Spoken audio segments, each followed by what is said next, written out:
What's going on, guys? It's Josh, the kicking consultant here, and in this video I just thought I'd show you this concept that I've been talking about for a few years now, which is landing on your kicking foot after you've made contact with the ball.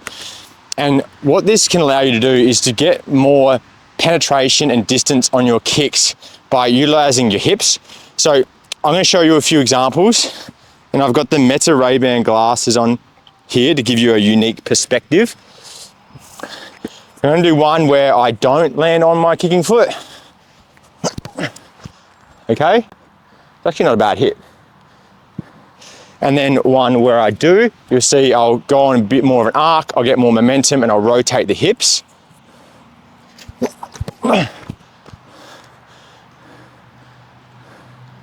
Okay, and to me that felt better. I got a little bit more distance on it. I'll try this one again, where I'll try and drive it low. Oh, okay. All right, so I hit that one off the inside of my foot, which maybe you'll be able to see with these glasses. But it's a really good concept that I'm going to show. I'm going to do some more kicks, give you a different perspective on it. It's what I kind of discovered when I was a punter in America. There was a guy named Tom Hackett who was one of the best punters in college football, and he would really whip his hips, land on that kicking foot. And since then, I've been obsessed over it. I did a study on it in my senior year at LSU, with not just for like drop punts, but for spirals and torps as well. And you'll see a lot of the best guys, they kick so hard that they do the scissor kick motion, right?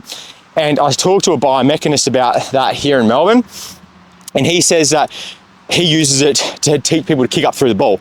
So yeah, my theory on it is that you create enough sideways momentum, use your hips, that then forces you to kick through the ball and land on your kicking foot. So if you're going to go out and do this, don't just force landing on your kicking foot. Make sure it's just from using your hips, and as a result, you land on your kicking foot. Let's do some more kicks. So I'm going to take you down the other end of the field because the wind is blowing rain onto the lens, which you probably noticed. So we'll go down here, we'll start the camera, and we'll just absolutely let them rip. I'm going to land on that kicking foot, utilize my hips, get a lot of rotation, and we'll just absolutely send them. And now, what I've found with teaching people this is some people get it, some people don't. And don't be afraid if you can't, because if you're a bigger person, you just want to, like, it's probably not best for you. Like, it's more for like littler, whippier people can get that leg speed.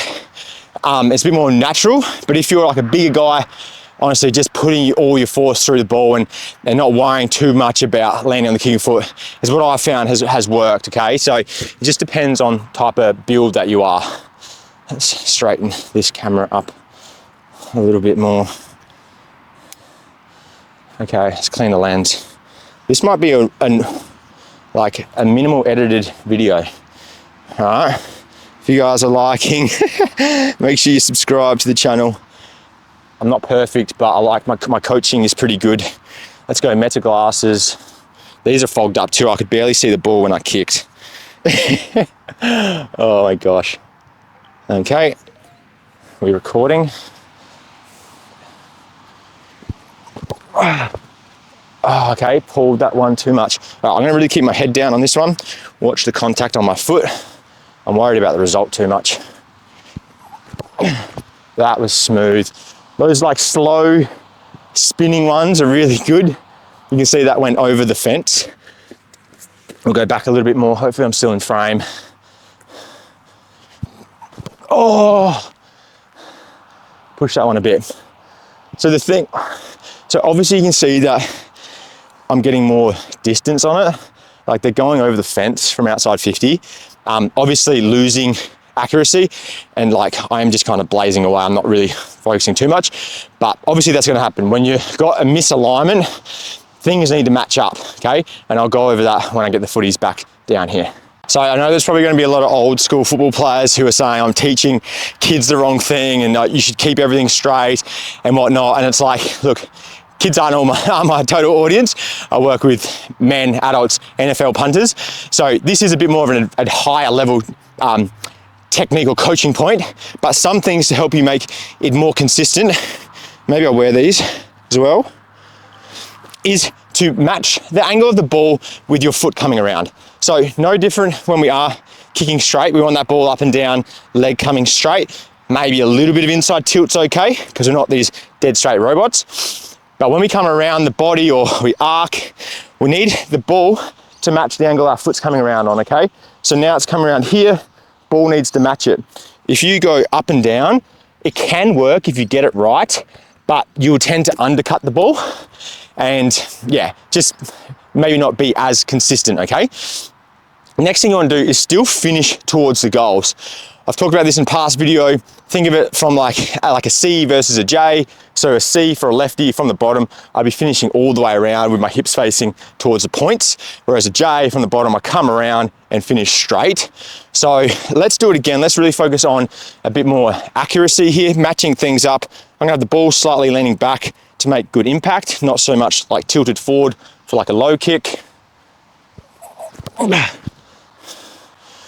Oh, okay. Gotta keep my head down. Oh gosh, okay. You know what, I'm gonna take these off because they're throwing off my perception, my depth perception.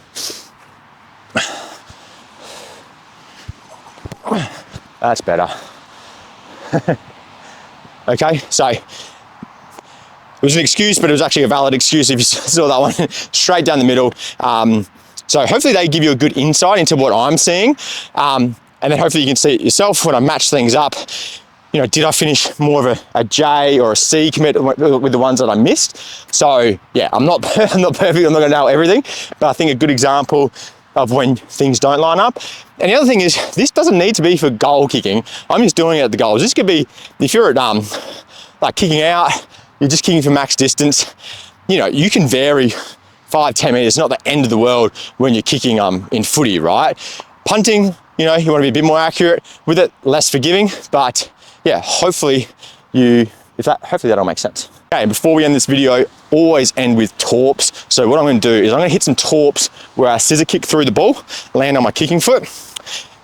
Make sure if you've gotten this far that you subscribe to the channel, and if you want to improve your kicking, click the top link in the description and get my AFL kicking guide. It has over 700 5-star reviews as of recording this, money back guarantee. You improve your kicking game or accuracy, consistency and power in less than 2 weeks. Guaranteed all your money back. All right, let's hit some torps. Let me go get the balls. Kicking into the wind, you see the camera's going to be fogging up. Let's get this launch angle. Scissor kick motion. We are recording.